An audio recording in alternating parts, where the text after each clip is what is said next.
जी अस्सलामुअलैकुम दोस्तों, क्या हाल चाल आप सबका। मेरा नाम है तलहा और आप देख रहे हैं TLIT। तो दोस्तों, हम जिस टॉपिक पर आज बात करने वाले हैं वो है व्हाट इज़ सर्किट, कि सर्किट क्या होता है। और इसके बाद हम इसके अलावा इसकी जो एग्ज़ाम है जिस तरह के ओपन सर्किट, क्लोज सर्किट और उसके बाद शॉर्ट सर्किट के बारे में भी बात करेंगे। तो सबसे पहले जान लेते हैं कि व्हाट इज़ सर्किट, यानी कि एक सर्किट क्या होता है। तो दोस्तों, जैसा आप देख सकते हैं कि मैंने आपके सामने एक लूप बनाया है जिसे नाम दिया है क्लोज लूप का। तो व्हाट इज़ सर्किट, यानी कि सर्किट का मतलब यही होता है कि एक ऐसा लूप हो जो मुकम्मल तौर पर चारों तरफ से बंद हो। जिस तरह के आप देख सकते हैं यहाँ पे मैंने पॉइंट छोड़े हैं, यानी कि ये मुकम्मल तौर पर नहीं बंद, तो यानी कि ये भी क्लोज़ नहीं है। तो जैसा कि हम इसे जब जोड़ देंगे, अब ये बना है क्लोज लूप, यानी कि मुकम्मल तौर पे बंद। तो व्हाट इज़ सर्किट, यानी कि सर्किट की डेफिनेशन यही है कि एक ऐसा लूप, एक ऐसा सर्किट जो चारों तरफ से बंद हो, जिसमें से करंट फ्लो कर रही हो, उसे कहते हैं सर्किट। तो दोस्तों, इसके बाद बात करते हैं सर्किट के जो मेन एजेंट्स होते हैं, ये जिस तरह के VRI, यानी कि वोल्टेज, रेजिस्टेंस और करंट, यानी कि ये सर्किट के बहुत ही मेन एजेंट्स होते हैं। जैसा कि वोल्ट पहले ये बहुत ही मैंने तरतीब से लिखे हैं, वोल्टेज, रेजिस्टेंस और करंट। यानी कि जब वोल्टेज रेजिस्टेंस के पास आते हैं, यानी कि जब एक रेजिस्टेंस पर वोल्टेज लोड डाला जाता है तो उसमें से करंट फ्लो करती है। तो दोस्तों, जिसके अब आपको मैं एक सॉकेट दिखा रहा हूँ जो कि हमारे आम घरों में लगी होती है। तो इसका मतलब ये है कि ये जो सॉकेट हमारे लगी हुई है इस टाइम ये ओपन सर्किट है, यानी कि अभी ये क्लोज़ नहीं हुई।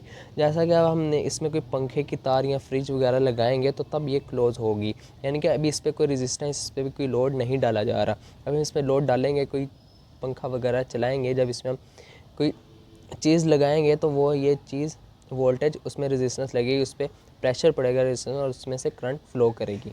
तो इसी तरह दोस्तों, आपके सामने एक और चीज़ आई है जो कि इसका दूसरा नाम है, जिस तरह ओम में क्या ओम है, यानी कि इसका दूसरा नाम है V=IR ओम लॉ। यानी ओम लॉ में इसमें यही कहता है कि अगर कोई ये रेजिस्टेंस है, जब हम उस पर करंट फ्लो करते हैं, जब वोल्टेज के ज़रिए करंट फ्लो करते हैं तो उसमें से करंट गुजरने लगती है। अच्छा, तो दोस्तों, अब हम आ जाते हैं सर्किट की जो बुनियादी इकसाम होती हैं, उसकी टाइप्स होती हैं, जैसा कि ओपन सर्किट, क्लोज सर्किट और शॉर्ट सर्किट। अब हम बात करते हैं, सबसे पहले बात कर लेते हैं कि ओपन सर्किट क्या होता है।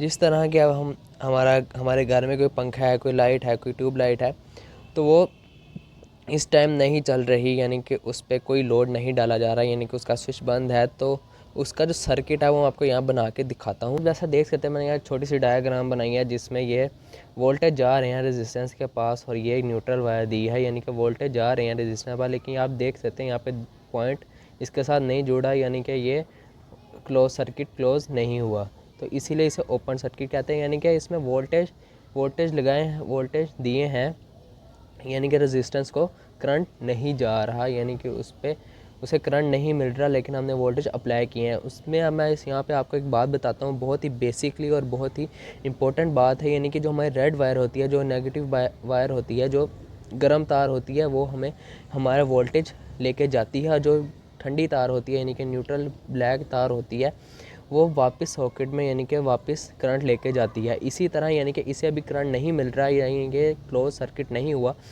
इनके पॉइंट नहीं जुड़े, इसलिए इसमें कोई करंट फ्लो नहीं कर रही, इसीलिए ये ओपन सर्किट है, जिस तरह आप देख सकते हैं।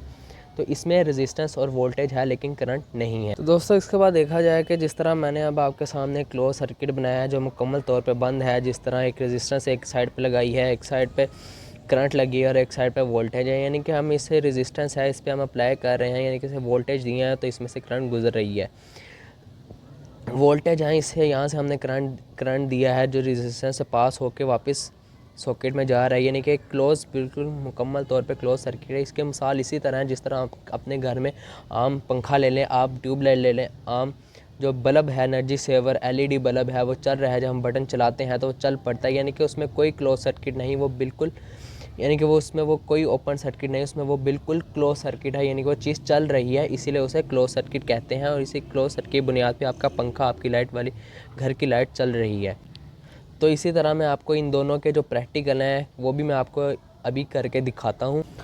तो दोस्तों, अब मैं जैसा बात करूँ कि शॉर्ट सर्किट में आपके पास दो मैंने वायर लगाई हैं, एक है लाल वायर यानी कि गर्म वायर, और एक मैंने काली न्यूट्रल वायर को ग्रीन से मेंशन किया है, यानी कि न्यूट्रल वायर है।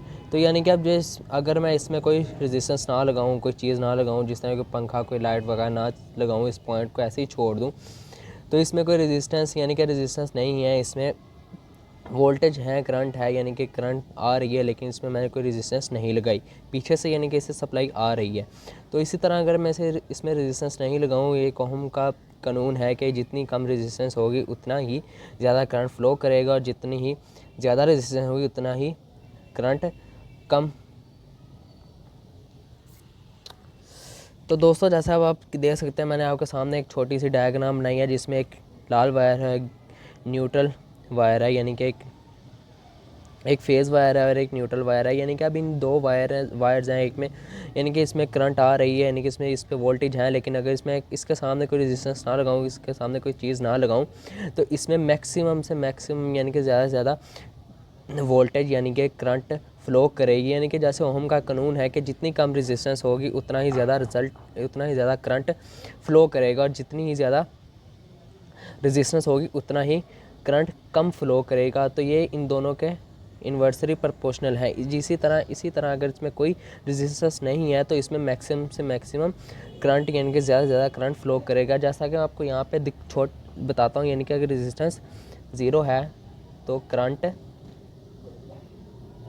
इन्फिनिटी होगी, यानी कि मैक्सिमम होगी, यानी कि हद से ज़्यादा होगी, यानी कि इस पर कोई रेजिस्टेंस नहीं लगी, तो इसमें से जब करंट गुजरेगी तो वो अपनी पूरी मकदार के साथ गुजरेगी। यानी कि अगर इसका कोई ये दोनों पॉइंट हैं जो आपस में मिल जाएँ, या जानबूझ के इनको मिला दिया जाए, या किसी गलती की वजह से मिल जाए, यानी कि जैसा कि ये दो पॉइंट मिल जाएँ, तो इन दोनों की वजह से यानी कि इनमें कोई रेजिस्टेंस नहीं आई, डायरेक्ट ये मिल गए हैं, तो ज़्यादा से ज़्यादा करंट फ़्लो करेगी, जिसकी वजह से शॉर्ट सर्किट होता है। और यही वजह है जिसकी वजह से किसी जगह पे शॉर्ट सर्किट होने की वजह से आग लग जाती है, धमाका हो जाता है। यही वो बेसिक बुनियाद है। तो दोस्तों कैसी आपकी लगी है वीडियो? अगर आपको इंटरेस्टिंग लगी है तो मुझे कमेंट में बताएं। तो बहुत बहुत शुक्रिया आपका वीडियो वॉच करने का।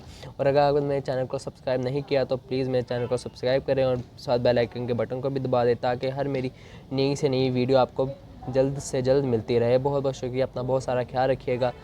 अल्लाह हाफिज़, मिलते हैं अगली वीडियो में।